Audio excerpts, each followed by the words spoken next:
Have you ever wondered why sometimes it's so difficult to see a GP? Or, indeed, why we seem to have GP unemployment at a time of GP shortage?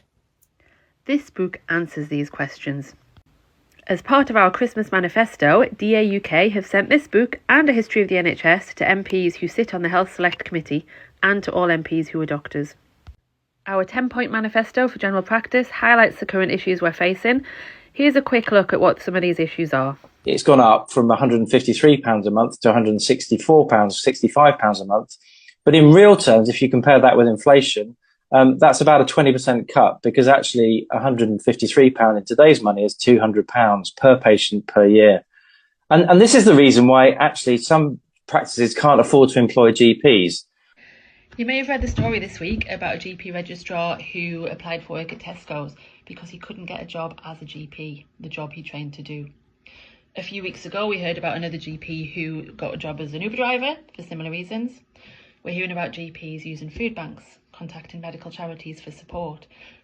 GPs are out of work. Of GPs dying by suicide. I don't know, since you sort of gone public with what happened to you, have you had many people sort of sharing their stories along those lines?